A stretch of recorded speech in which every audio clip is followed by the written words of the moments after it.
Sini. Bismillahirrahmanirrahim. Assalamualaikum warahmatullahi wabarakatuh. Waalaikumsalam warahmatullahi wabarakatuh. Bapak Ibu sekalian, hari ini kita melaksanakan kegiatan yang menguras tenaga serta pikiran kita.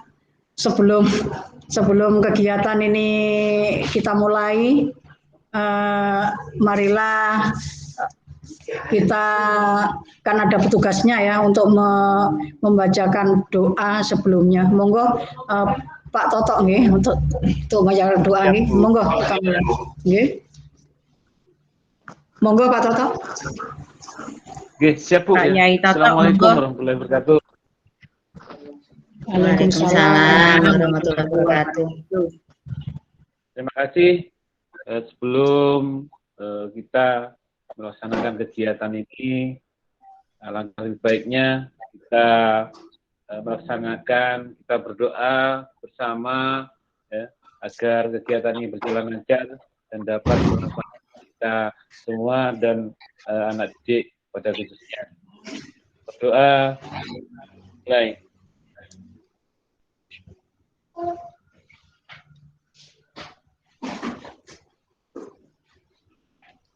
Selesai. Bu Tuti, bisa dilanjut.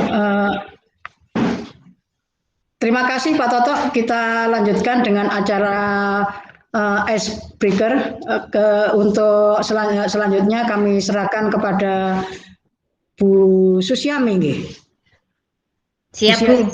Nggih, monggo. Assalamualaikum warahmatullahi wabarakatuh. Waalaikumsalam warahmatullahi wabarakatuh. Bapak Ibu, biar kita semangat, biar kita fresh, kita ice breaking dulu nggih. Siap. Aturan mainnya, kita bermain dengan, kalau saya bilang ular itu panjang sambil begini nggih. Iya. Ular itu panjang, cacing itu pendek. Itu kenyataannya Bapak Ibu. Tapi kita balik. Cacing itu panjang. Ular itu cacing itu pendek. Ya. Gerakannya yang kita balik nggih, maaf nggih. Ya, saya ulangi ya. Ular itu pendek. Gerakannya panjang. Cacing itu bagaimana? Panjang. Cacing itu pendek. Ular itu panjang ya. Kalau ular itu panjang. Lawan katanya ya. Cacing itu pendek. Gerakannya seperti ini. Oke. Jelas Bapak Ibu? Ya. Jelas. Ular itu panjang. Ular itu panjang. Pakai gini begini wes ya. Cacing itu pendek. Gerakannya seperti ini Bu. Iya. Kan dibalik gerakannya. Ya. Ular itu ular itu panjang. Ayo gini. Cacing itu Pendek. Cacing itu Pendek. Ular itu Panjang. Ular itu Panjang. Ayo Pak Toto. Pendek. Cacing itu Panjang. Cacing Pendek. Ular itu panjang. Cacing pendek. Terima kasih Bapak Ibu. Kita biar tetap semangat. Monggo Ibu Tuti, waktu kami kembalikan ke Ibu. Terima kasih Bu Susiami yang memberikan semangat kepada kita semuanya. Semoga dalam pelaksanaan ini kita selalu diberi kelancaran serta kemudahan. Amin. Bapak Ibu sekalian, hari ini saya akan menyampaikan mempresentasikan sebuah materi untuk saya, presentasinya sederhana Yang saya unggah adalah untuk lembaga saya sendiri. Saya tidak menceritakan yang terlalu lebar, terlalu panjang tadi, terlalu panjang dan pendek. Saya hanya mau menyampaikan tentang lembaga saya sendiri. Ya, ini ya, ini dulu ya.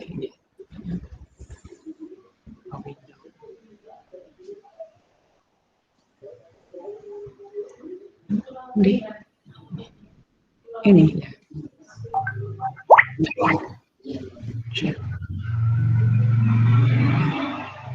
Enggak bisa ya? Ya ini mundur. Kok ngomong enggak kena? Ini. Sudah Bu Tuti kelihatan. Atas. Gini. Ya.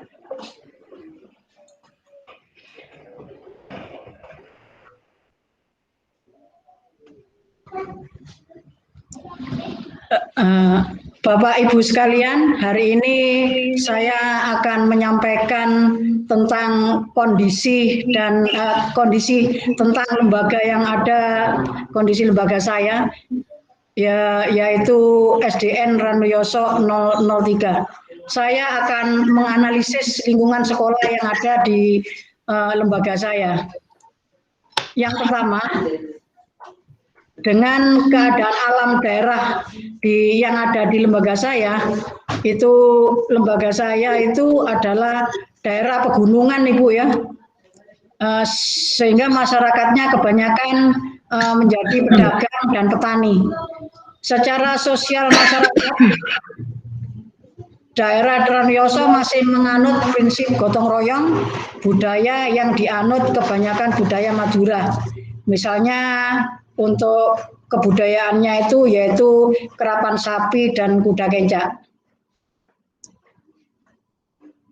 Yang kedua, untuk lembaga saya itu yang ada di sini itu yaitu sumber dananya itu hanya dari dana BOS, yaitu kalau BOS itu ada dua, BOSDA dan BOS reguler. Kemudian sistem kebijaksanaan daerah, untuk Bapak Ibu ketahui bahwa kita memang berada di lokasi wilayah Lumajang, yaitu penggunaan presensi perlu untuk pegawai ASN dan kontrak daerah guna peningkatan disiplin pegawai. Kemudian pemberian dana pendampingan untuk sekolah yaitu BOSDA. Kemudian kemitraan saya yaitu dengan Koramil, karena kita memang berdekatan dengan Koramil. Kemudian ada Polsek Ranuyoso, Puskesmas Ranuyoso dengan masyarakat yang ada di sekitar kita. Kemudian analisis kebutuhan sekolah. Tentang peserta didik, jumlah 168 siswa, jumlah sekarang itu yang dulu. Kalau analisis yang tahun-tahun dulu, karena apa? Saya menjelaskan di sini ada penurunan, itu karena kita hanya jaraknya sekitar 100 meter dari lembaga yang satunya, yaitu lembaga SDN Ranuyoso 01.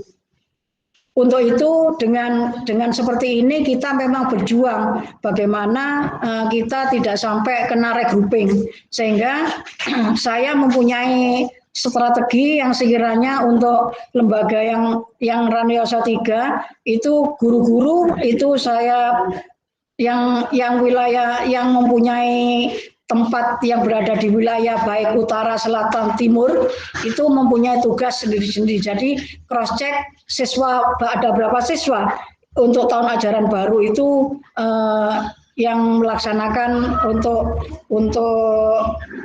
menerima, untuk kita terima sebagai siswa baru. Tenaga gurunya ada kelas 6 dan ada guru penjas orkes 1, guru agama 1. Yang ada itu kalau kita rombelnya 6, yang ada tadi makanya saya nyampaikan bahwa rombel 6 hanya tersisa 5 untuk tenaga gurunya. Jadi yang satu kelas untuk kelas 5 itu kita menganut menganut cara pembelajaran borongan. Ya, strateginya yaitu saya sampaikan kepada guru-guru, saat guru itu siswanya dimasuki pelajaran olahraga atau agama, itu guru yang bersangkutan masuk pada kelas 5. Begitu seterusnya. Itu strategi saya tentang dengan keadaan guru yang kurang. Kemudian sarana dan prasarana yang ada itu perpustakaan ada, kemudian ruang kelasnya itu lengkap, musolanya itu ada, kamar mandi ada, yang belum ada adalah ruang UKS. Untuk ruang UKS ini sebenarnya karena tidak ada, kita masih numpang pada ruang perpustakaan. Yang dua ya Mas Doni, yang kedua ini ya Bu. Yang bawa ini Pak. Enggak.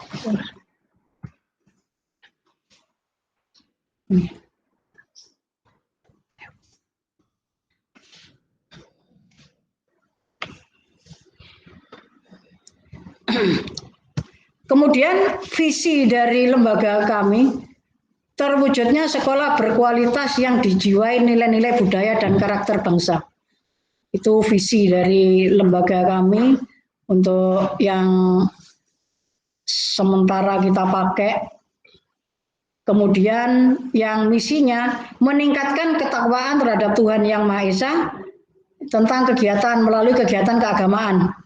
Kemudian yang kedua, menciptakan suasana pembelajaran yang menyenangkan tanpa takut salah dan demokratis. Kemudian yang ketiga, melaksanakan bimbingan dan pembelajaran aktif, kreatif, efektif, dan menyenangkan atau pakem ya. Kemudian yang keempat, meningkatkan mutu profesionalisme guru. Kemudian yang kelima, meningkatkan prestasi belajar siswa. Yang keenam, melengkapi sarana prasarana sekolah. Yang ketujuh, membudayakan hidup rapi, bersih, dan indah. Yang kedelapan, menumbuhkan jiwa nasionalisme. Kami jelaskan sebagian ya. Kalau yang meningkatkan ketakwaan terhadap Tuhan Yang Maha Esa melalui kegiatan keagamaan, ya biasanya kalau ada pondok Ramadan, kemudian sholat, karena kita baru mempunyai musola ya, musola baru. Untuk masa pandemi ini, sementara yang kegiatan keagamaannya tentang sholat itu adalah Bapak dan Ibu guru. Biasanya sholat duha juga kita laksanakan sebelum pandemi. Untuk itu moga-moga tahun ajaran 2021-2022 bisa kita laksanakan dengan sebaik-baiknya. Menciptakan suasana pembelajaran yang menyenangkan tanpa takut salah dan demokratis. Jadi ini adalah tugas dari Bapak Ibu guru yang ada di lembaga kita untuk menciptakan suasana pembelajaran sekiranya anak-anak itu tidak merasa takut, kemudian tidak merasa bosan, sehingga kadang menciptakan suasana pembelajaran dengan diimbangi kegiatan-kegiatan seperti kuis apa itu, sekiranya anak menyanyi itu bisa dilaksanakan seperti itu.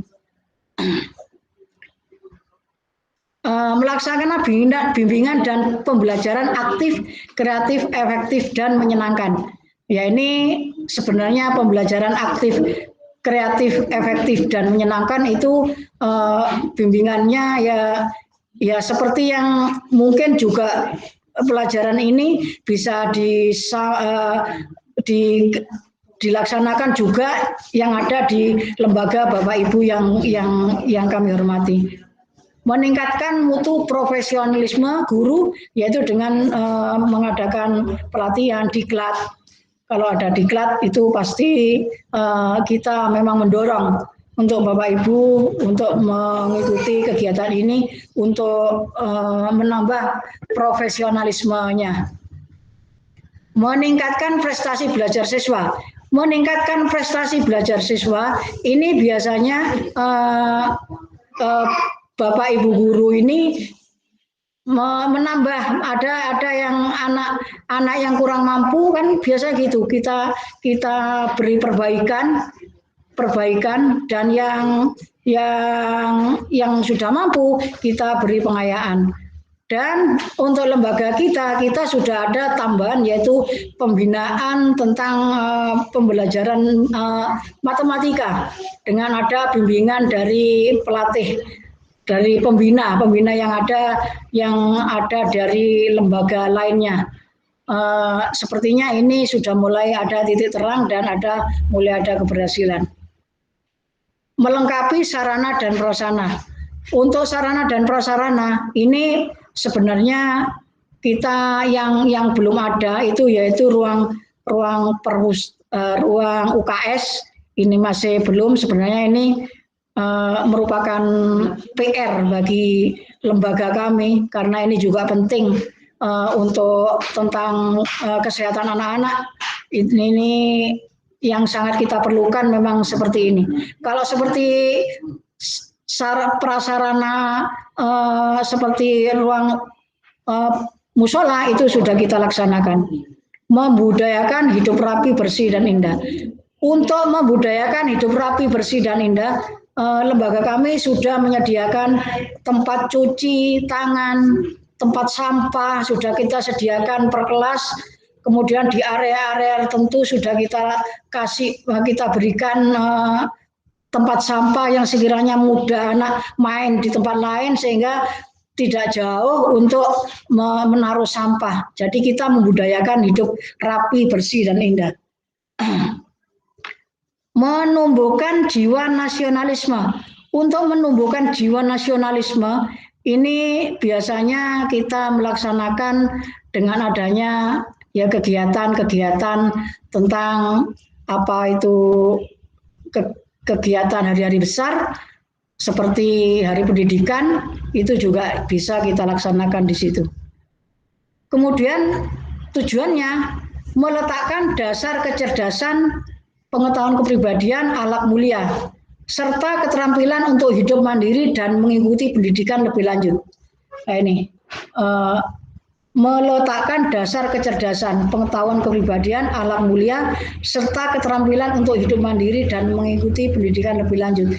Jadi setelah anak-anak itu bisa menyelesaikan pendidikan yang ada di lembaga ini, kita berharap bahwa anak-anak dari lembaga kita ini meskipun mereka berasal dari daerah pedalaman, ya katakanlah daerah desa, yang daerah pegunungan, yang menurut kita kalau dibandingkan dengan lembaga tetangga kita yang memang mayoritasnya adalah yang melaksanakan itu, yang sekolah di situ itu adalah dari anak-anak yang berbahasa anak Jawa, itu kita memang harus berusaha semaksimal mungkin untuk melaksanakan seperti ini.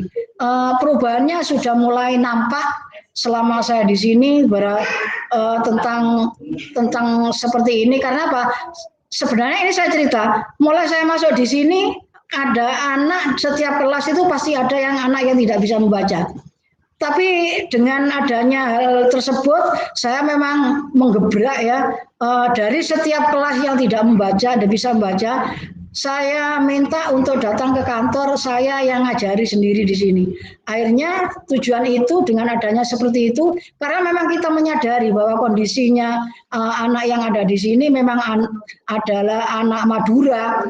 Kalau mayoritas Madura kan seperti itu, sehingga sampai hari ini sudah mulai kelas 1 yang sekarang kelas 2 sampai dengan kelas 6 yang baru, yang kelas 5 kelas 5 atau kalau kelas 6 yang sudah lulus, itu sudah tidak ada anak-anak yang tidak bisa membaca. Memang prinsip kami adalah anak-anak kuncinya harus bisa membaca terlebih dahulu. Itu prinsip saya. Ya ada hubungannya dengan literasi, ya memang literasi itu penting sehingga anak-anak itu bisa untuk melanjutkan sehingga bisa melanjutkan ke jenjang pendidikan yang selanjutnya yaitu SMP, sehingga kalau sudah masuk SMP insya Allah sudah tidak ada yang tidak bisa membaca, pasti saya yakin sudah bisa membaca. Bapak Ibu sekalian, terima kasih. Yang saya sampaikan itu sederhana, moga-moga bermanfaat untuk kita semua.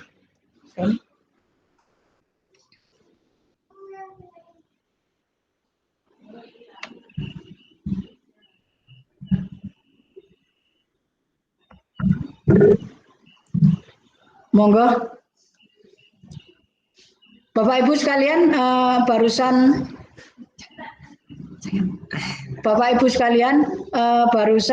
saya menyampaikan apa yang ada di lembaga saya, dan biar panjenengan tahu bagaimana kondisi lembaga saya 8 turun menjadi 95 siswa. Masalahnya ya seperti itu. Terima kasih, monggo kalau ada yang mau menanggapi dan mau bertanya silakan saya berikan kepada Bapak Ibu sekalian.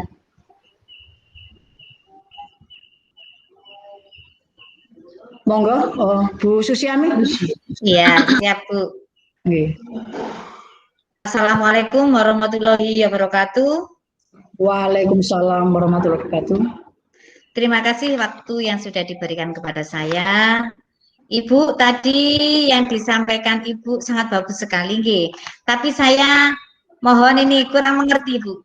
Pada penjelasan Ibu tadi ada kemitraan, ya, untuk mendukung program-program sekolah di lembaga panjenengan.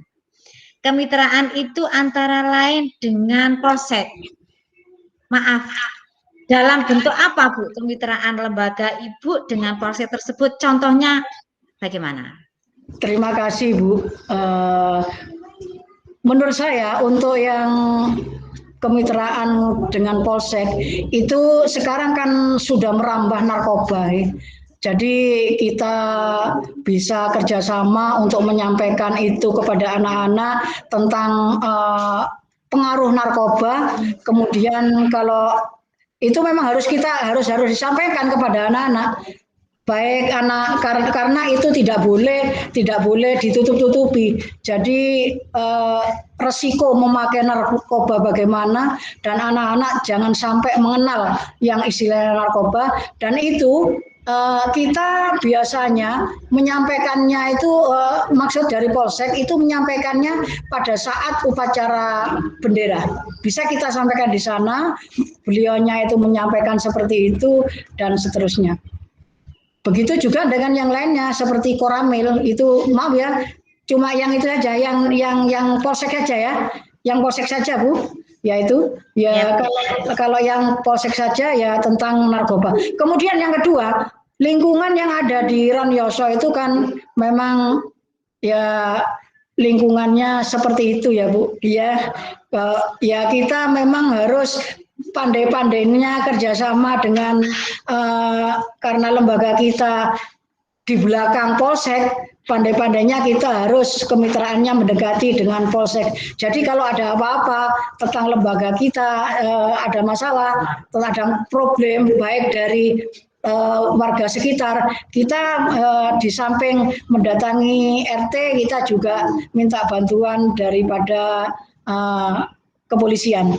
Itu Bu. Berarti bisa membantu juga dari segi keamanannya ini Bu.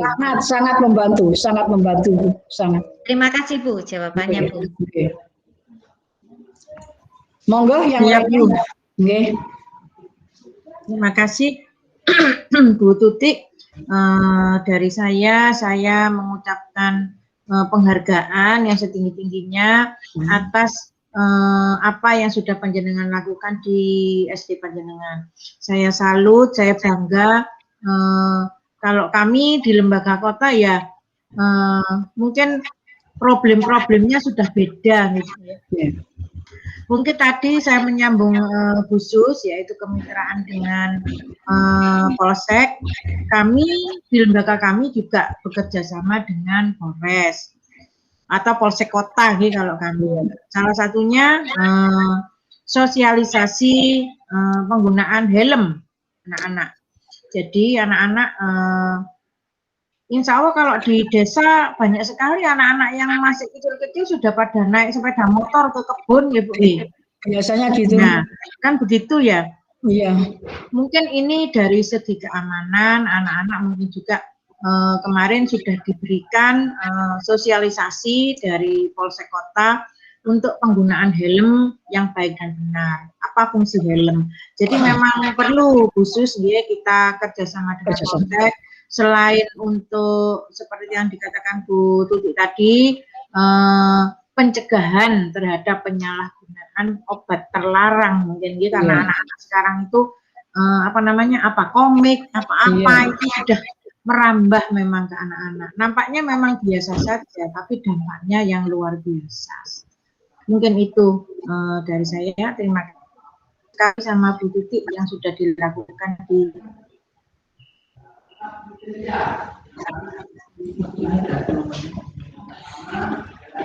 Monggo Pak Toto.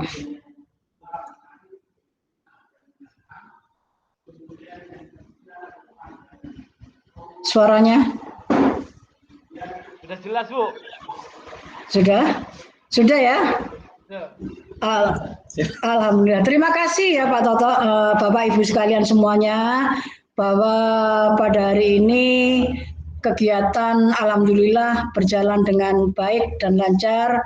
Semoga apa yang kita laksanakan pada hari ini bermanfaat ke depannya kepada kita semuanya. Dan saya berharap karena saya itu ada di lembaga yang notabene lembaga desa, kami akan selalu komunikasi kepada jenengan yang ada di kota-kota, meskipunlah kita sedikit sharing bagaimana untuk menyelesaikan yang ada di lembaga ini. Terima kasih Syahiri. Wassalamualaikum warahmatullahi wabarakatuh. Waalaikumsalam warahmatullahi wabarakatuh. Bapak Ibu sekalian, karena acara hari ini sudah kita laksanakan, marilah kita membacakan hamdalah bersama-sama. Alhamdulillahirabbil alamin.